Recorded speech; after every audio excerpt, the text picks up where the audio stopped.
All right, Dave. I wish I was a better music coordinator there, but look, we got the gist. It's playoff time in the East County on Friday night. We've got 8 games, man, here in the quarterfinals. One's actually a semifinal with Mountain Empire in Division 5 AA, but that gives us 7 other quarterfinals, Dave, in 5 divisions. So we've got a jam-packed hour, man. We've got info. You've got info for us, and you got the forecast too. I hope everything goes well here on Friday night in San Diego County. You and I aren't there, but sounds like some treacherous weather could make a little bit of difficult times here Friday and maybe more so on Saturday.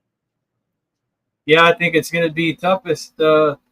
Just talking with Coach Cobbs from the Granite Hills Eagles and calling for some rain and some lightning out there in the East County right around the start or middle of that contest.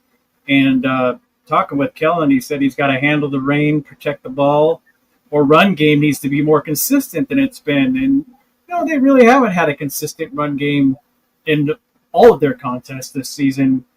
Defensively, they're talking about containing the quarterback on the opposite side from Rancho Bernardo. Can't let him break the pocket.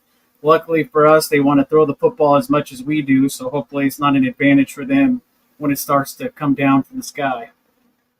No, it's great to hear from the Eagles this week. We'll talk about their game. It really probably is the top matchup in the playoffs for us today. There's still Mount Miguel taking on Oceanside.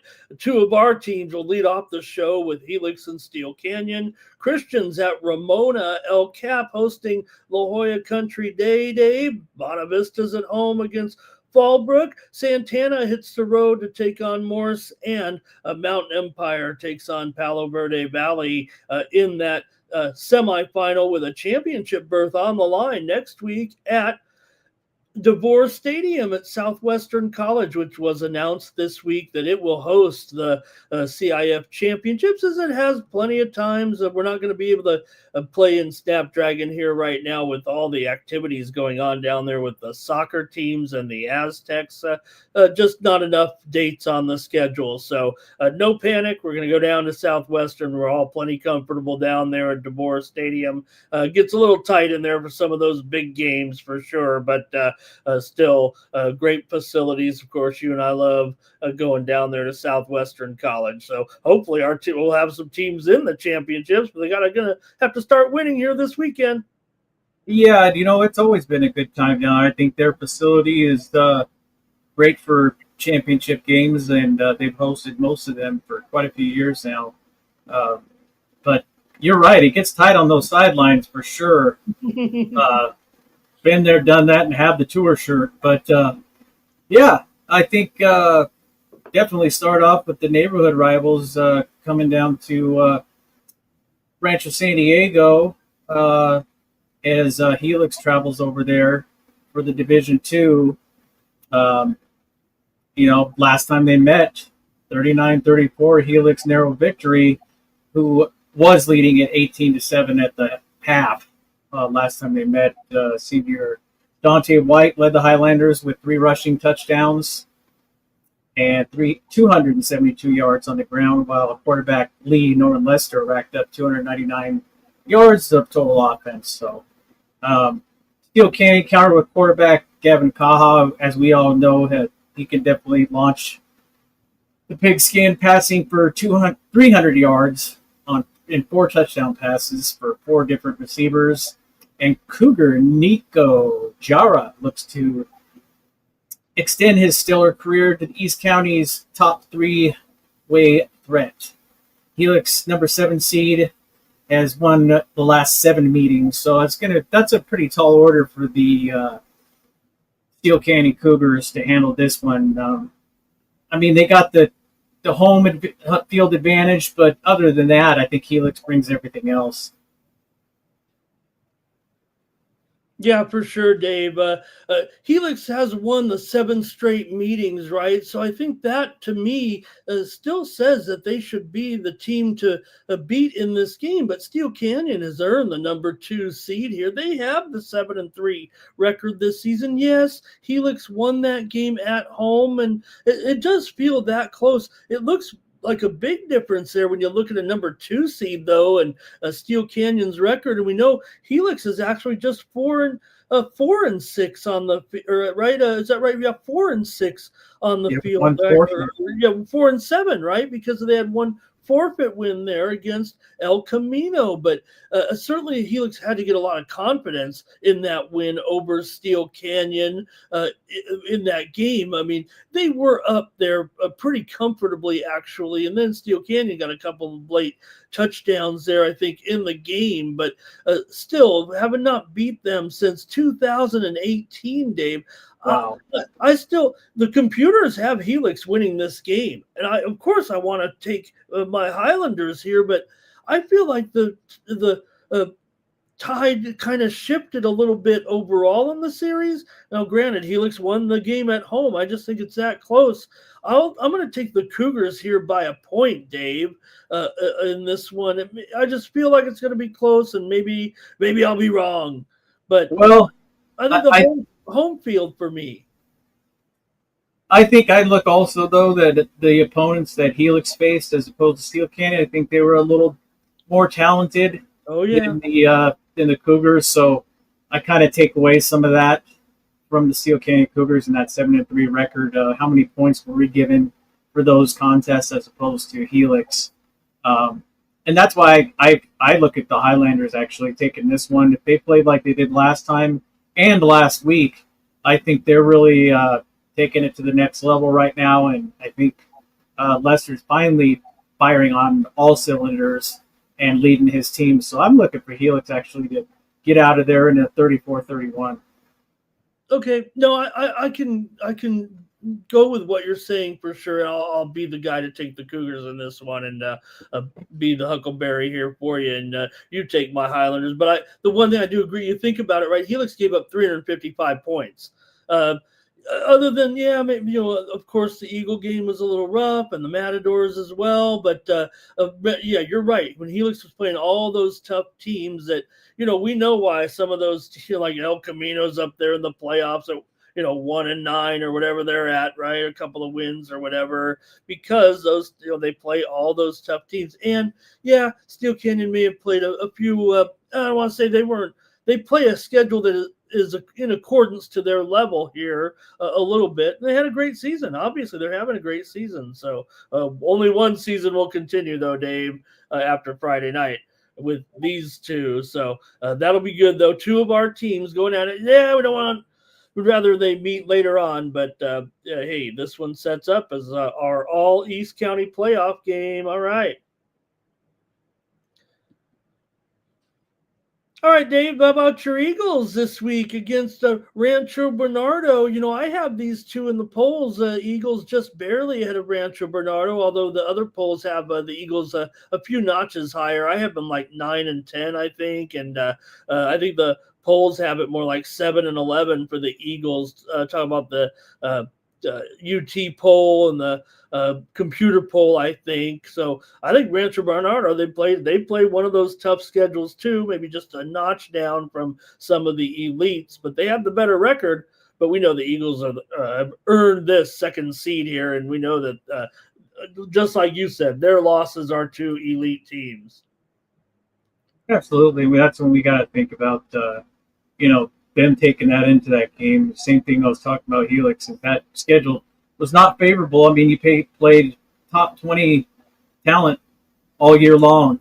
So you were playing a playoff game every time you went out there. Yeah, it was a 3-game losing streak, remember? Mission Hills, at Los Al, and at Cathedral. And look where they are now. Yeah, So for sure. I think this definitely, I mean, we got a slew of passing attack with Zach Benitez leading the way, Oh, my and God. Noah Walker, Tristan Diaz, Zayden Smith, DJ Wilkins, Rocket Demery, and let's not forget the newer one in there, Senior Parker Johnson, who God, has 2 kick return touchdowns and a punt return touchdown in the last 4 games with the Eagles. he's been big. So much talent there, Dave. Wow. I think any offense in the NFL would love to have this much talent in their arsenal. But as Kellen had mentioned, he wants to not abandon the passing game, but he wants to go more with the running and with the forecast of a lot of treacherous downpours at times and possible. I definitely see why he wants to stick to the ground game. And he's expecting so far anyway, it might have changed, but Rancho Bernardo's been airing it out pretty much 90% of the time. Yeah, you know who they have, Dave, is their quarterback is Gage Weddle, the son of head coach Eric Weddle. Apparently, he played professional football. Pretty good, right? Gage Weddle, sounds like he had 245 yards in last week's playoff win and 5 touchdowns as they advanced with a 49-15 win over Del Norte. They also have Gavin Valencia, one of the county's top tacklers, averaging over 12 tackles per game. So the computers, Dave, actually have this one. I want to say, I'm not calling it a blowout, but the computers pretty much have Granite Hills by 17 points and 24, 25 points, actually, 2 or 3 touchdowns at least. I think it's going to be closer than that. I think the Eagles will win by maybe a touchdown, and maybe they could pull away, or maybe Rancho Bernardo could be 2 touchdowns. But I'm going to say it's not 3 touchdowns. I'm going to say that the Eagles will win, but more between 1 or 2 touchdowns in this game. I think Rancho Bernardo does prove a tough test here. They're not up there with some of those North County teams that we know and talk about. You already mentioned, because Cathedral, they're of course the open division we're not talking about on our show because we didn't make it, but Cathedral and Mission Hills is in one open division game, Carlsbad and La Costa Canyon in the other. I don't think RB's in that category, but I think this will be a tough game, and I think Granite Hills wins it, Dave. Yeah, I think the same, and I think let's not take it away from if the defense puts on that pass rush and we're able to get to the quarterback like Coach Cobbs is talking about, and we could get in there and at least have them under duress for the whole evening, I think that favors the Eagles as well. If they contain him, and let's face it, offensively, you can't really take anything away from Granite Hills from scoring. It worries me that they have to adjust the game plan because you're right. It hasn't been a great season of rushing necessarily, but you haven't had to because this Eagles team has all that talent at receiver. I mean, I don't think any team has as many receivers or this. I mean, okay, maybe some of the teams have some higher level of talent, and I don't know. These guys still are high level. But yeah, absolutely. Man for man, I mean, and now with the addition of not only that, but the Rodriguez, Seth and Isaiah Rodriguez as well, and you mentioned the addition here of Parker Johnson, who's been incredible. Yeah, I think even some of their checkdowns might go to their backs. They've done a couple of those as well. Look for some play action possibly, and this one in particular, especially in the rain. But I still got the Eagles by 14. Dave, playing on these fake fields doesn't feel the same in the rain anymore. When you had the mud. Good old mud bowls. They were all mud bowls. Your shoes would be caked in mud and drag it in there to the newspaper. All right, Dave, another good one here, a rematch, Dave, of Oceanside and Mount Miguel, and but this one's in Spring Valley here now. The previous one is up there in Oceanside, but I don't know. It feels to me like bring Mount Miguel home here for this one, and maybe they can get their revenge. Yeah, and I think their seating says it all. I think they were maybe their schedules I think are similar that they played this season. But I like to just look to how well Mount Miguel's playing, especially offensively. I'm gonna definitely say that not only the home field advantage, but they got the offensive advantage too. I mean, they got a grenade launcher back there. Yeah, you're right. You'd think so with Jeremiah Loper, who passed for 215 yards and 4 touchdowns in that 26-25 loss at Oceanside. The Pirates narrowly won. It was back in September. A standout receiver, A.J. Logan, had 3 touchdowns. That was in that time when he was scoring multiple touchdowns over consecutive weeks there. He finished with 10 touchdowns on the season and 42 yards, Dave. So Loper averaging over 200 yards passing, but Oceanside has a top running back in Nike Latuli, and quarterback Anthony Barcanero averages 172 yards per game. So I did compare, Dave. They had 4 common opponents, and they had similar results against all of them except San Marcos. The Matadors beat the Knights 28-27, but Oceanside lost to the Knights 52-27. I think Mount Miguel can. That's not the criteria. That's not in my only reasoning, but that's a pretty big difference right there. Right, that's basically a 24-point difference. So I think Mount Miguel can get the revenge here. It might be close. It might be exciting, but I think Matadors will win this time at home. Absolutely, and I think, like I said, with the, I'm sure it'll be a sellout crowd. It'll be pretty loud there in Spring Valley, and hopefully it will be dry, but it might not be. And but also, I just want to mention,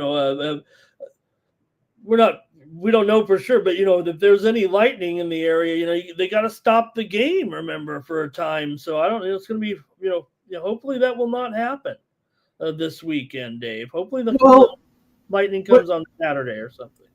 What year was that we had? I think it was Christian. Yeah, was there was playing, one. And Grossmont and Helix, I want to say, were playing a couple of years back. We had that lightning storm around now.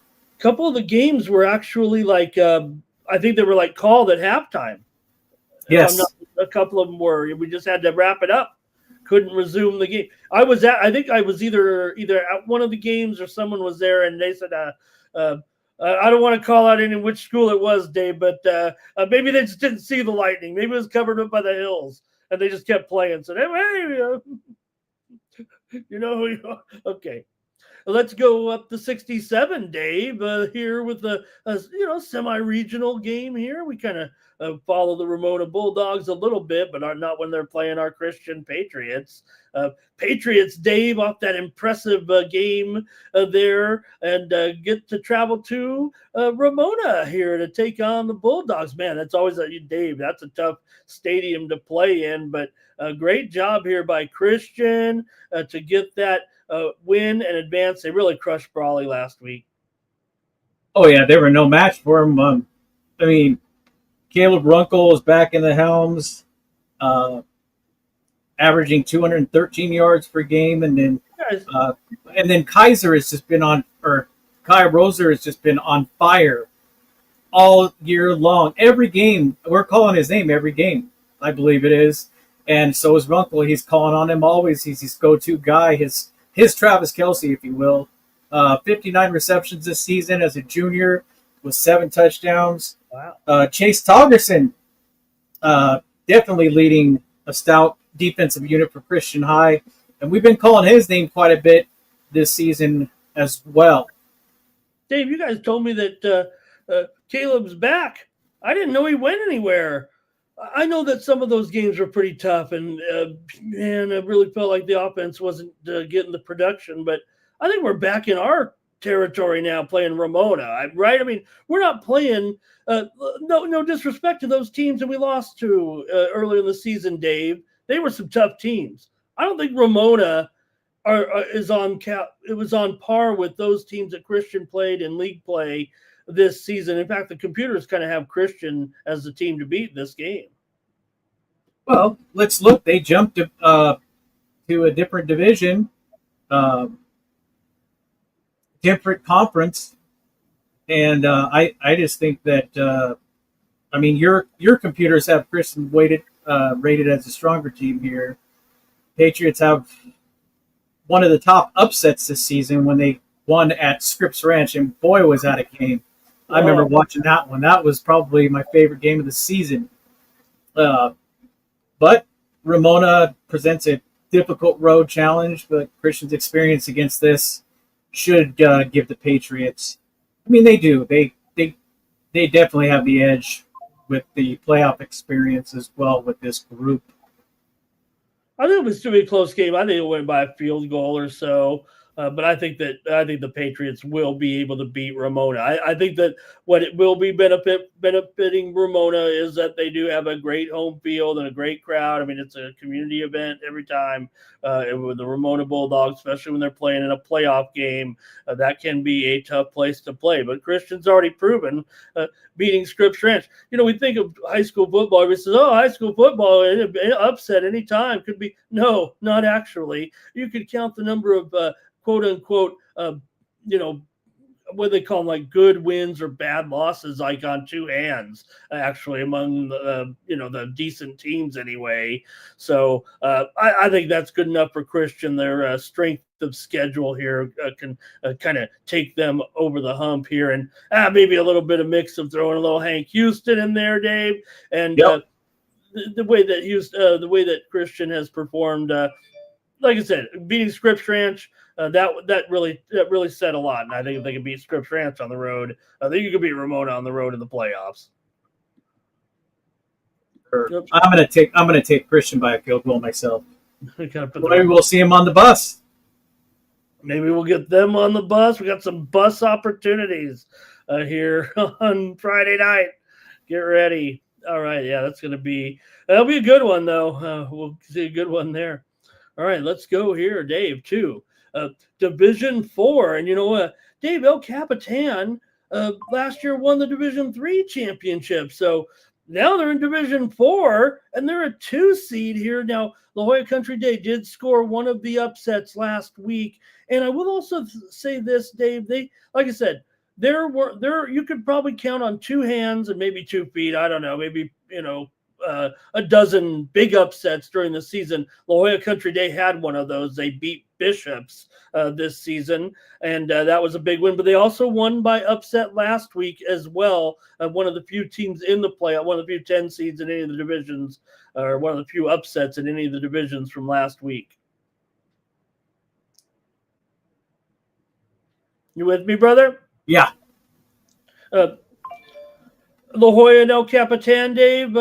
Got La Jolla Country Day coming in here, Dave, off of the upset win on the road, taking on El Capitan, who is the Division 4 champs from last year, but they're the number 2 seed in Division 5 this year. They should be able to do some damage here in this division. Yeah, I think this one should be considering winning the third last year.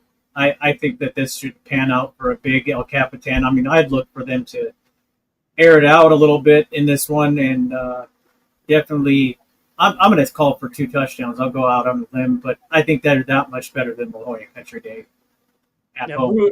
Bruin Ford leads this El Capitan defense with over 7 tackles a game. Michael Castillo averages 50 yards on the ground. Logan Dulea has been a strong receiver for El Capitan. You've talked about Hayden Passanisi several times. The offense is kind of what's been a little bit of the slow part to the start of the season, but the offense has gotten better week after week to try to help out that great defense that El Capitan has. So talking about La Jolla Country Day, they did beat Coronado on the road last week, 35-14, to advance to this spot behind Jeff Astafan, who threw 3 touchdown passes. El Capitan is averaging just 14 points a game, but the Tories are allowing 28 points per game. So I can see what you're saying there, Dave. El Capitan may have the offensive strength against a smaller team like the Tories here. Both teams faced Chula Vista this season, Dave.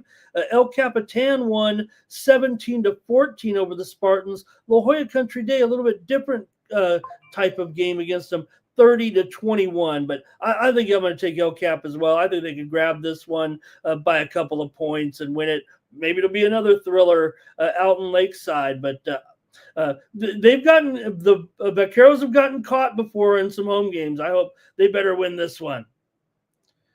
I think we're looking at an El Cap by 14. Okay, good. Maybe I'm yeah, you're about, I hope you're right. I don't want to sweat it out. I think they got the home field advantage. I think they finally got their passing game, I think, in hand. And the defense, well, they've been good all season long. All right. Great. Let's move on here, Dave, to Division Five, where we got two entries here this week, Dave. And man, Santana, what a thriller last week. Hey, we missed the guys, but we did get Coach Estes after that incredible victory, Dave, there at the last minute. Wow, Santana. I don't know if it's an escape. It felt like they were the better team out there last week against Bonita Vista. So maybe it was the proper reward when they won that game on that 2-point conversion in the final 30 seconds of the game last Friday night. Well, and I talked to Coach Estes, and I was complimenting him on Ethan Miller's fourth quarter. He had a great fourth quarter, uh, making it happen and really almost willing the Sultans into scoring the last points of the game on that fake.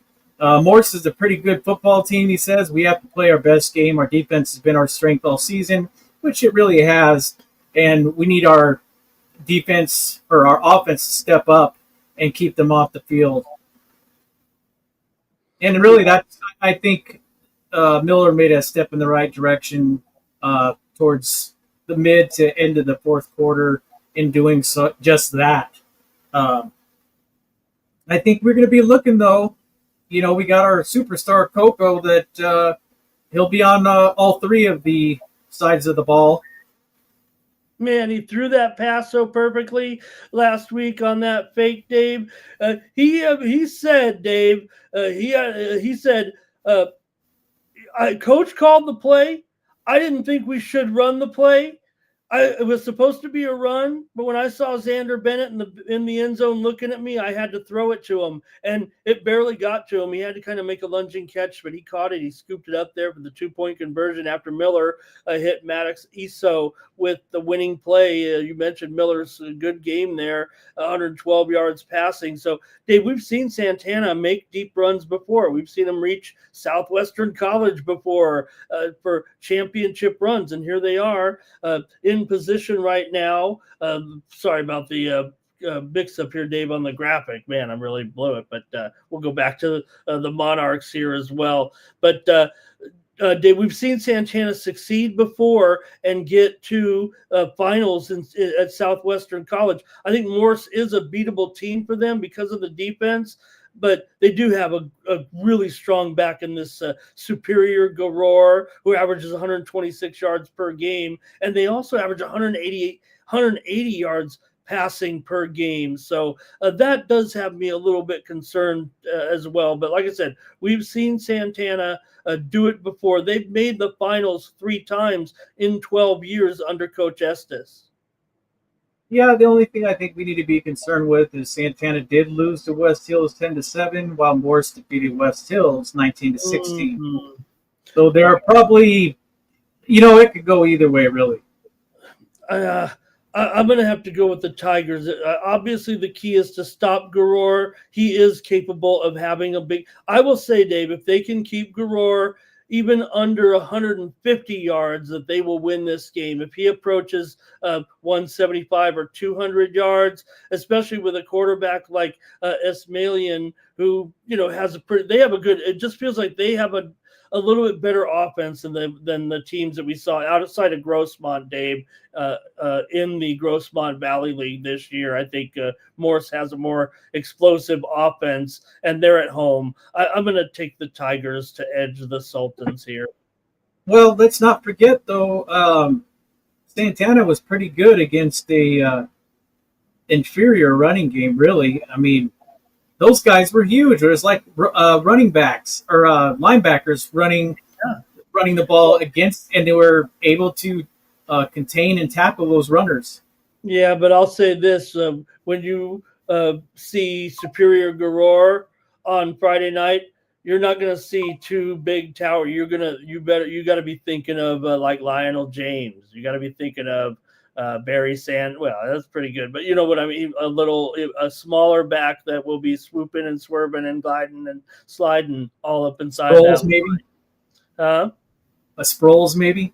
for sure. Yep, that's exactly what you get with this speedster. So uh, that's what you're. I think it's a little bit different. Coco and company, be ready to get Garor, but also watch out for that passing game too. It's a lot of responsibility for the defense this week. I'm going to take Morris here by a field goal. I'm going to take Santana, and I'm going to call Santana with the big special teams play that's going to be the difference maker. And I'm going to take Santana by 2. Good, good. That'll bring. Hey, these guys got. Coco might run one back. Even man, he does it all. I mean, really, kind of a throwback, if you will, and we get him for another year. All right, I'm sorry I had the wrong graphic up there, Dave. I probably messed you up here a little bit, but we can go back here to Fallbrook at Monte Vista, can't we? And why not? We can go back to last year when these two teams met in that first round playoff game, Dave. That Monte Vista won, just incredible. Now Fallbrook was 0-10 last year. They're actually 4-7 this year, but Monte Vista barely made the playoffs. They barely beat Fallbrook. Then they went on to win the championship. They could do it again, I would think, if they could do it last year. Yeah, and I think they got more of a seasoned group now, a year under their belt after winning that championship. And I think that, Valhalla was able to stay in the game against Fallbrook. And I think that Monte Vista is much better than Valhalla. So I'm going to definitely say that Monte Vista's got this one at least by 2 touchdowns handily. Look for, I think Florence you'll look for him to make some big plays. Zach Taylor should be able to air it out a couple of times as well. But I think that Monte Vista's got this one in hand, I think, by 2 touchdowns at least. Yeah, Dave, in that game last year, Derek Taylor and Rashawn Florence connected for touchdowns of 60 and 57 yards, including a big one that helped them win that game 34-33. Monte Vista had to be invited to the playoffs last year because the team dropped out. They were number 65 out of the 64 playoff teams in those pools. But then they went on to win the championship as the last team in the field. This time they earned a bye, right? I mean, that's a big step, going from barely making it, having to play on the road, basically needing a miracle to beat an 0-10 team, and then go on to win the championship. Here they had a good enough season with this 5-5 record to earn a bye here in Division 5. And you're right, Fallbrook edged Valhalla last week. Dave, when we were on the air, I said to you, I think Fallbrook crushed Valhalla. Well, going back and looking at and we had the score right, but I couldn't believe it at first. I thought maybe someone was messing with the crowdsourcing.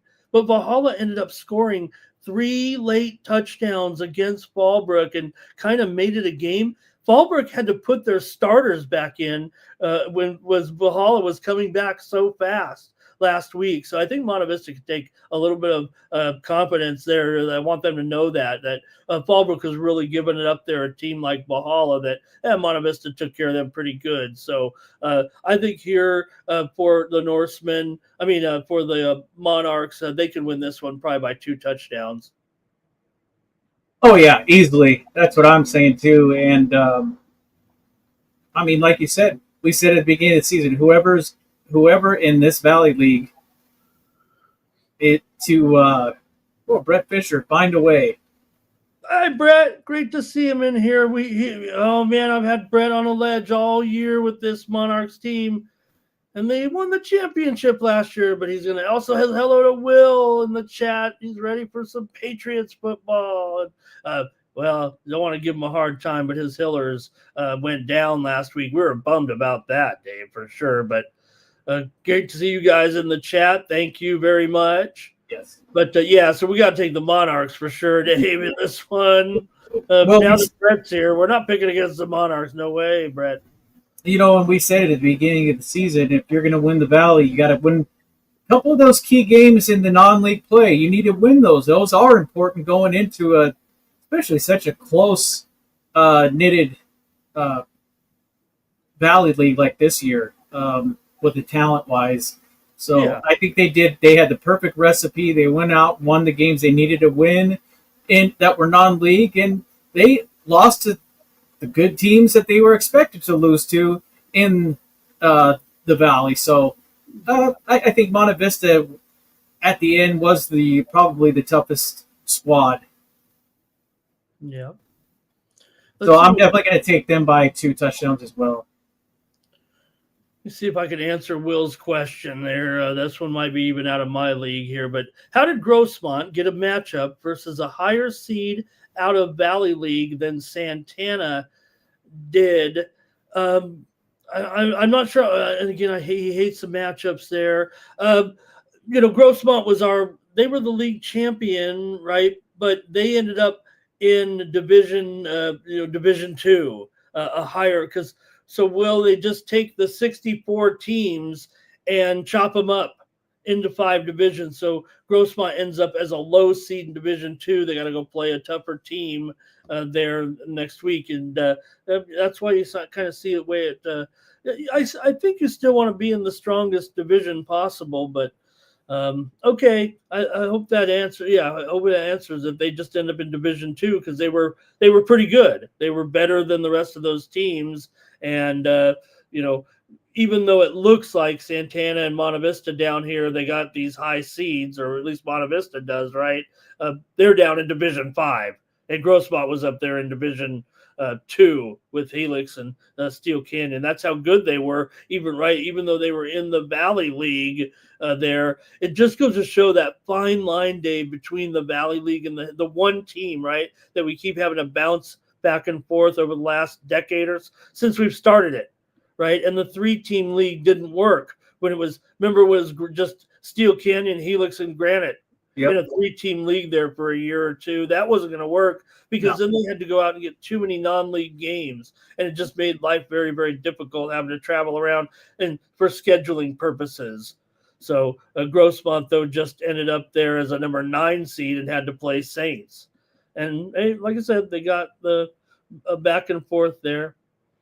Okay, let's see, Dave. There's our friend Army Navy there with the Patrick Henry game this week. Go Army Navy! That sounds like a great game. Let's go to our last game here, Dave, and it's a semifinal game here. So Mountain Empire taking on Palo Verde Valley. Dave, Mountain Empire shocked Victory Christian last week with a last-second touchdown to advance to the semifinals here.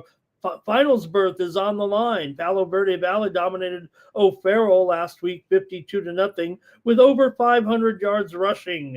So these two teams are in a pool of 8 teams in a 10-team field in Division 5 AA. There are now 4 teams left, and the winner will go to the championship next week at Escondido High School. All the others will be played at Southwestern, but the 5AA and the 8-man will be at Escondido High School. Mountain Empire has had a great season under Coach Cameron Keller after winning just 3 games over the first 2 seasons. Last week, Chance Ross hit Amir Mahashin at a 50-yard touchdown with 40 seconds left, and the Red Hawks sacked the VCA quarterback. They were trying to Hail Mary, and they didn't even get it off. I think they sacked him. So Elisha LaShawn Robinson, he's one of the section's leading rushers with 180 yards this season and 5 touchdowns. The computers pretty much have Palo Verde Valley to pretty much win this one, Dave, by probably 2 or 3 touchdowns, but or more even. But I'm gonna think it's a little bit closer. I'm gonna say Palo Verde Valley maybe by 1 or 2 scores here, maybe 10 to 14 points. I will say this: they had common opponents, 2 common opponents in Calipatria and O'Farrell. The Hornets outscored those 2 teams 86-20, while the Red Hawks outscored those teams 57-25. They beat them both. The 2 teams, they beat O'Farrell, they beat Calipatria, but it was a bigger margin of victory in the games for Palo Verde Valley.